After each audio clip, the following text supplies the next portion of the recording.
नमस्कार, स्वागत है आपका नाती टीवी में। मैं हूं आपके साथ सचिन श्रीवास्तव। नाती विशेष हमारे खास कार्यक्रम में एक बार फिर से आपका स्वागत है। तो आज हम बात करेंगे, क्या कांग्रेस में वाकई सब कुछ ठीक है?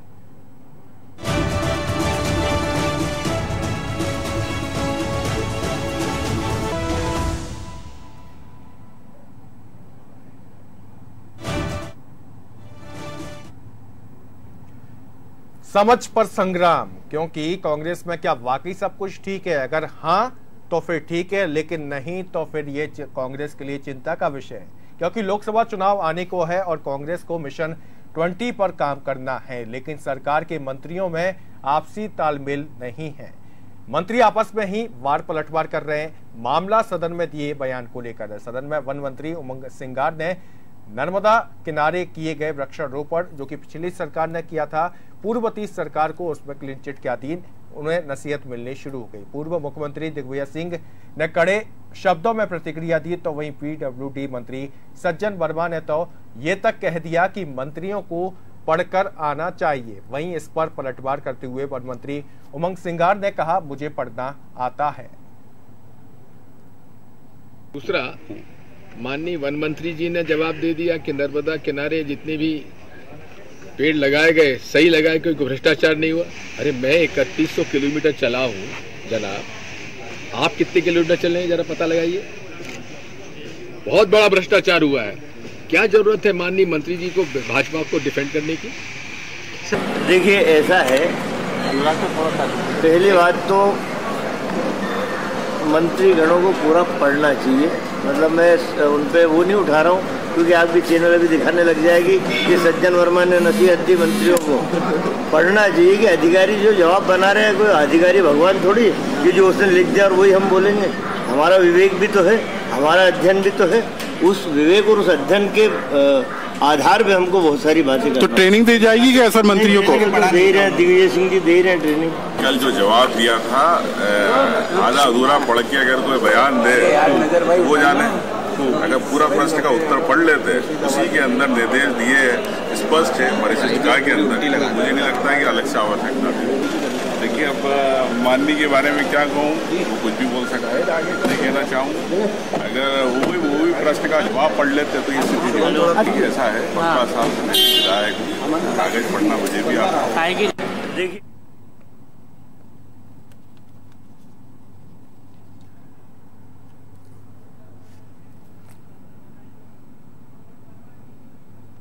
तो चलिए, इस खबर पर अधिक जानकारी के साथ हमारे एग्जीक्यूटिव एडिटर मनोज वर्मा जी फोन लाइन पर जुड़े हुए हैं। मनोज जी, मंत्रियों में आपसी वार पलटवार का दौर शुरू हो चुका है। पूर्व मुख्यमंत्री दिग्विजय सिंह एक तरह से नसीहत दे चुके हैं नर्मदा वृक्षारोपण को लेकर। उसके बाद अब सज्जन सिंह वर्मा ने भी नसीहत दे दी है मंत्री उमंग सिंगार को।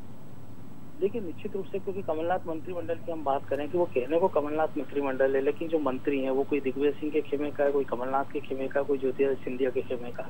तो ये जो खेमेबाजी है, ये मंत्रियों की आपसी बातचीत में भी दिखाई देती है। जैसे उमंग सिंगार की हम बात करें, जिनको नर्मदा वृक्षारोपण को लेकर निशाना बनाया गया, या बाला बच्चन की। बाला बच्चन कमलनाथ के कोटे से आते हैं, इसी प्रकार से उमंग सिंगार कमलनाथ के कोटे से आते हैं। सज्जन सिंह वर्मा दिग्विजय सिंह के नजदीकी माने जाते हैं।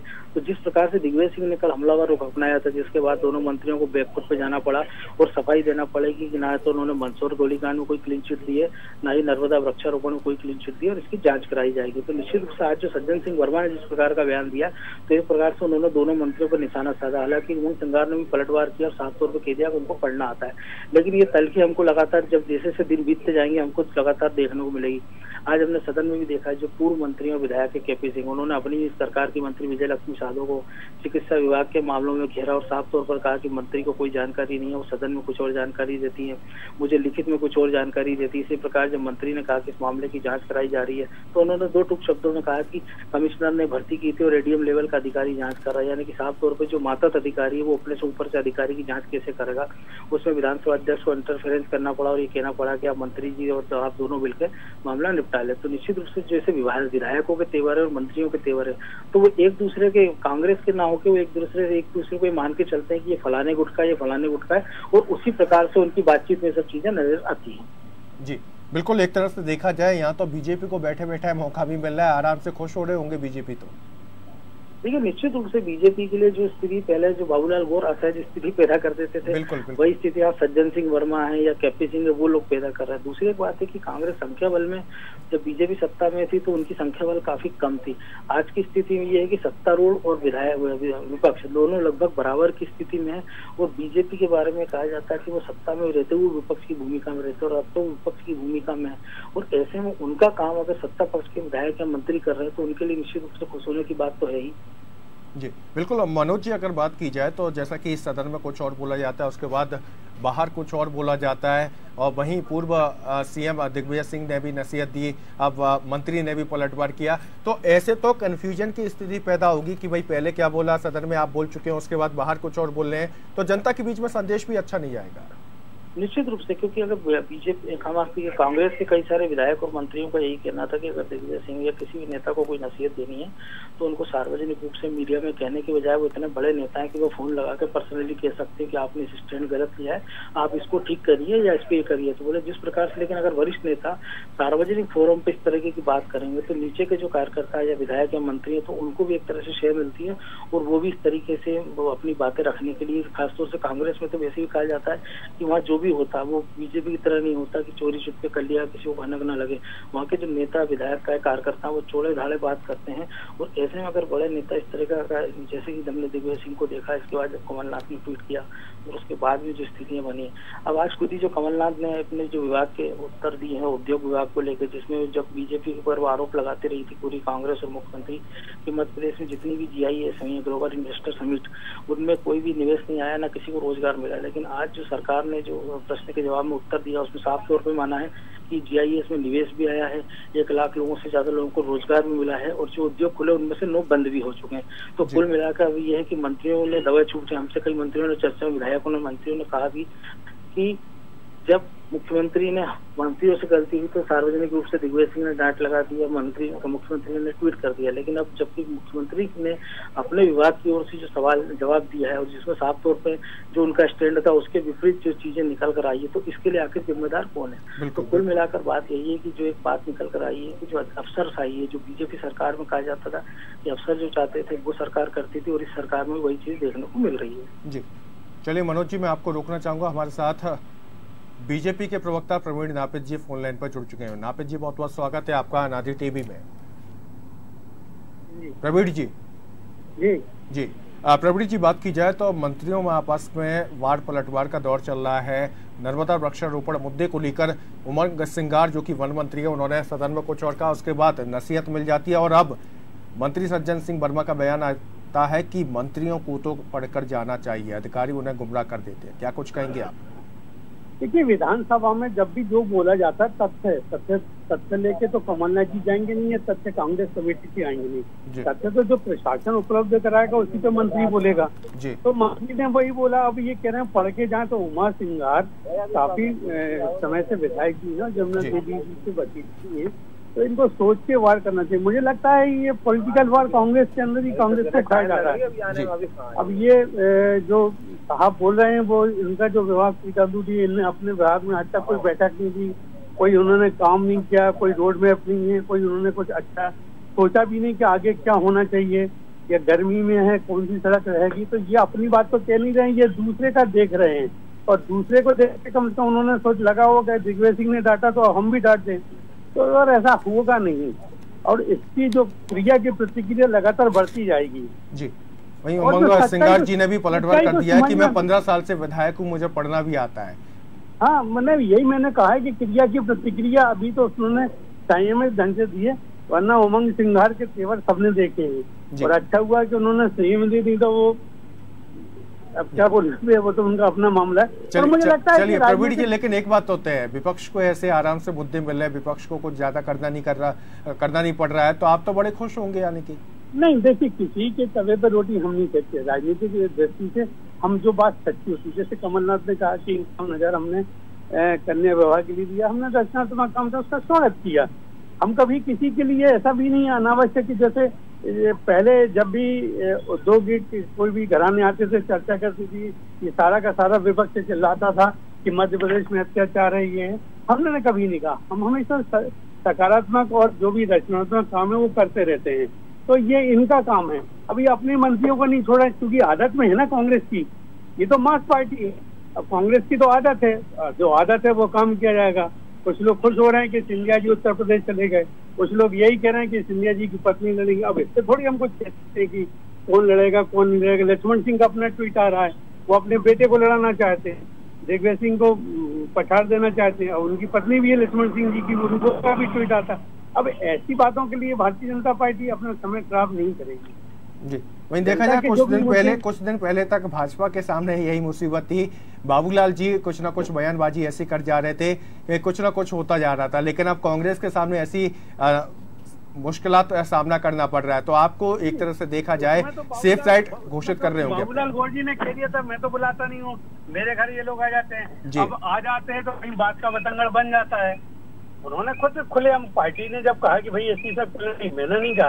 अच्छा, ये तो एक मतलब इनकी तो एक प्रतिक्रिया थी कि सिस्टम में था कि हमको गौर साहब के यहाँ एक न एक किसी को जाना है, और जब जाएंगे तो कहीं ना कोई प्रतिक्रिया होगी। अच्छा, एक वाकया मुझे याद आ रहा है, जब जीतू पटवारी जी गौर साहब के यहाँ गए थे तब उन्होंने कमलनाथ जी की तस्वीर दिखाते हुए कहा था ये मेरे नेताजी हैं। तो इसको लेकर भी काफी विवाद हुआ था हालांकि उस समय पर। तो इसको किस मायने से देखते हैं आप?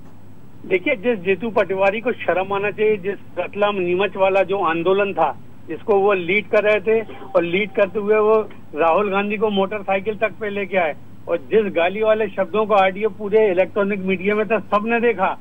और उसी रतलाम नीमच वाला जो किसान आंदोलन था उसमें भारतीय जनता पार्टी को क्लीन चिट इन्हीं की पार्टी ने और इन्हीं की सरकार ने दी। तो सबसे तो घृणास्पद बात है कि हिंसात्मक, कि कम से कम ये किसानों की हत्या, इस पर राजनीतिक रोटियां सेकने में मार लोग हैं। और कम से कम किसानों का मैं उन धन्यवाद करता हूं उस विधानसभा के कि सारे के सारे विधानसभा से Bharatiya Janata party clean sweep जीत के आई है। कांग्रेस को वहां मुंह हाथ का देखना पड़ा है। चलिए प्रवीण जी, मैं रोकना चाहूंगा। रवि सक्सेना जी फोन लाइन पे हमारे साथ जुड़ चुके हैं, कांग्रेस के प्रवक्ता। रवि जी, बहुत बहुत स्वागत है आपका अनादि टीवी में। रवि जी, स्वागत है आपका अनादि टीवी में। जी भैया, थैंक यू। रवि जी, बात की जाए तो मंत्रियों में आपस में वार पलटवार का दौर यहाँ पर देखने को मिल रहा है। सज्जन सिंह वर्मा जी कहते हैं कि मंत्रियों को पढ़कर जाना चाहिए, अधिकारी कुछ ना कुछ घुमा देते हैं। वहीं उमंग सिंगार जी ने इस पर पलटवार किया कि मैं 15 साल से विधायक हूँ, मुझे पढ़ना आता है। क्या कहेंगे आप? नहीं, देखिए, सज्जन भाई ने अगर कुछ कहा है तो वरिष्ठ कम विधायकों में से और पहले मंत्री रहे हैं, उसका अनुभव है जी। और जो नए मंत्री हैं उनको निश्चित रूप से सीखने की आदत डालना चाहिए। और उमंग सिंगार जी वास्तव में अच्छे हैं, पढ़े लिखे हैं, पर सत्ता में नहीं रहे हैं। 3 बार के विधायक जरूर हैं वो, पर सत्ता में और विपक्ष में रहने का और सत्ता पक्ष में आने के बाद किस तरह से चीजों को किया जाता है वो थोड़ा सा, अगर सज्जन भाई ने बड़े भाई के नाते कहा है तो उसको स्वीकार करना चाहिए। जी बिल्कुल, उन्होंने नसीहत तो दी है, इसके साथ ही इसके क्लियर भी कर दिया कि नसीहत नहीं, कुछ सलाह कह सकते हैं, बिल्कुल कह सकते हैं। उन्होंने साफ भी किया है, इसमें कोई दो राय नहीं है, साफ भी किया है। लेकिन रवि जी, बात ये आती है कि ये सब चीजें सार्वजनिक मंच पर कहने की जरूरत क्या पड़ती है? रवि जी जी, ये समझ में नहीं आता, ये सब चीजें सार्वजनिक मंच पर कहने की जरूरत क्या पड़ती है? पूर्व मुख्यमंत्री दिग्विजय सिंह जी भी कह चुके हैं। अब सामने आप लोग कैमरे लगा देते हो, माइक लगा देते हो, तो आदमी को बोलना है, बोलिए, उनने ऐसा कहा। निश्चित रूप से मुखर विधायक हैं, बोल दिया, उसमें क्या है? चलिए, मुखर विधायक अच्छी बात है, लेकिन इस पर बीजेपी चुटकी ले रही है। बीजेपी का काम क्या है? 15 साल में कुछ किया तो है नहीं जी। एक दूसरे के साथ सर फुटबॉल करते हैं। आज शिवराज सिंह चौहान कहाँ है, किस गर्द में चले गए, किसी को मालूम नहीं है। सर्वोत्तम मिश्रा को नेता प्रतिपक्ष नहीं बनने दिया। पूरे लोग एक दूसरे से, अभी मैं विधानसभा में ही बैठा था, जिस तरह से छींचा लेदर हो रही थी जी। मुझे तो लगा कि ये भारतीय जनता पार्टी के लोग एक ही, खुद ही एक नहीं है, दोनों के, सबके बीच में तलवारें खिंची हुई हैं, सब एक दूसरे को मारने पे उतारू हैं। जिस पार्टी के लोग विधानसभा का पद जो कि उनको झोली में मिल रहा था, है ना, उस तक को ठुकरा दिया, उस तक में ठोकर मारवा दी कि आपस की लड़ाई में। तो मैं समझता हूँ कि आप समझ सकते हैं कि भारतीय जनता पार्टी के लोगों की बातों का कोई संज्ञान लेने का मतलब ही नहीं है। उन लोगों का केवल एक काम है कि जो है ना, दिन रात सत्ता कैसे मिले और कैसे हम वापस आ जाएं, इसी में वो लगे रहते हैं। जैसे जलबिन मछली होती है ना, उसी तरह से बिगड़ सत्ता के तड़प रहे हैं। तो छोटी छोटी बातों को बतंगड़ बनाना भारतीय जनता पार्टी का शक्ल है, उनका चाल चरित्र चेहरा है। जहाँ कीचड़ नहीं होता वहाँ लहराता हुआ समुद्र दिखा देते हैं, 15 लाख की बात कर देते हैं, 2 करोड़ की नौकरी की बात कर देते हैं। उन लोगों की तो बातों पे आप जाइए मत। चलिए, मनोज वर्मा जी हमारे एग्जीक्यूटिव एडिटर हैं, वो आपसे सवाल करना चाहते हैं, वो भी फोन लाइन पर जुड़े हुए हैं। मनोज जी। सर, आपने कहा अर्चना जी कि मुखर विधायक है लेकिन उनको एक्सपीरियंस नहीं है, तो आपकी सरकार में तो ज्यादातर जो मंत्री है उनको सरकार चलाने का एक्सपीरियंस नहीं है, तो क्या कारण है कि आपने अनुभवी लोगों को प्राथमिकता नहीं दी? ऐसे लोगों को क्यों नहीं रखा जो केपी सिंह टाइप के मंत्री जो पहले मंत्री रह चुके हैं? नहीं, देखिए, केपी सिंह साहब को भी मंत्री पद मिलेगा मनोज भाई, वो वरिष्ठ विधायक हैं, निश्चित रूप से पहले विधायक भी वो मंत्री भी रह चुके हैं, ऐसा कोई बात नहीं है। जहाँ तक आप बात कर रहे हैं, तो अगर नई पौध आई है और नई पौध को अगर सीखने के अवसर नहीं मिलेंगे तो उस पर जमाना आगे कैसे बढ़ेगा, पार्टी आगे कैसे बढ़ेगी? नया खून है, उत्साह में है, हमें तो और उनको अप्रिशिएट करना चाहिए। बिल्कुल, हम वही कह रहे हैं कि ये काम तो आपकी पार्टी के नेताओं को भी करना चाहिए कि उनको सार्वजनिक रूप से डांट टपटने की बजाय बंद कमरे में नसीहत दे दी जाए कि मान लीजिए जैसे दिग्विजय कोई डांटा नहीं है, आपने कैमरा लगा के पूछ दिया, उन्होंने कह दिया कि भाई अधिकारी जो हैं वो अपनी मनमानी करते हैं और भारतीय जनता पार्टी के आज भी इशारों पर इसी तरह के सवालों के जवाब बना रहे हैं जी। और मंत्री जो है वो आपने विधायकों का तो कह दिया, लेकिन कि वो मान लीजिए कि वो नए लोग हैं मंत्री आपके, लेकिन आज कमलनाथ जी ने खुद जो एक लिखित सवाल का जवाब दिया विधानसभा में, उसमें उन्होंने माना है कि GIS में मध्य प्रदेश में निवेश हुआ है और उसमें 1 लाख से ज्यादा लोगों को रोजगार मिला है, कई उद्योग धंधे मिले हैं। तो आप क्या मान के चलेंगे कि मुख्यमंत्री को भी अफसरों ने गुमराह कर दिया है? नहीं, देखिए, जहाँ जिसने जो अच्छा काम किया है उसको अगर मुख्यमंत्री जी ने अप्रिशिएट किया है तो उसमें कोई बात नहीं है, तो जहाँ गलती की है उसके लिए मुद्दा वही है कि जब बाकी सवालों में अगर मंत्री गलत है तो फिर मुख्यमंत्री कैसे सही हो सकते हैं? तो या तो आपको कहा होना चाहिए कि मुख्यमंत्री जी ने पहले ही कहा सदन में आके कि मैं मुख्यमंत्री जरूर हूँ पर मैं आपका भी सहयोग पूरा लेना चाहता हूँ, मैं इस मध्य प्रदेश को देश का जो है अग्रणी प्रदेश बनाना चाहता हूँ, मैं आपका भी सहयोग लेना चाहता हूँ, आप मुझे सहयोग करें हर मामले में। हम लोग सब साथ में बैठे किसानों की आय कैसे उद्योग आ सकते हैं, कैसे हमारे यहाँ रोजगार सृजन हो सकता है, कैसे लॉ एंड ऑर्डर की सिचुएशन ठीक हो सकती है, हम सब मिल बैठकर बात करें ना। हो गई बहुत एक दूसरे की, चुनाव खत्म हो गए, अब चुनाव की बात नहीं करिए, अब बात करिए प्रदेश के विकास की, जिसके लिए जनता ने विपक्ष को और पक्ष को चुना है। चलिए रवि जी, शुक्रिया आप हमारे साथ जुड़े। इसके साथ ही मनोज जी, आपका भी बहुत बहुत शुक्रिया, तमाम जानकारी को आपने साझा किया, शुक्रिया। समझ पर संग्राम, यानी समझ पर संग्राम होता जा रहा है। मंत्रियों में आपसी तालमेल यहाँ पर देखने को नहीं मिल रहा है। इसके साथ ही वार पलटवार का दौर भी चल गया, सार्वजनिक तौर पर यहाँ पर समझाइश भी दी जा रही है। एक बात तो तय है कि राजनीतिक गलियारों में भूचाल तो आना तय है इस बात को लेकर, और आगे कितनी ये विवाद आगे बढ़ता जाता है ये तो आने वाला वक्त ही बताएगा। फिलहाल खास पेशकश में इतना ही। आप बने रहिए अनादि टीवी के साथ। नमस्कार।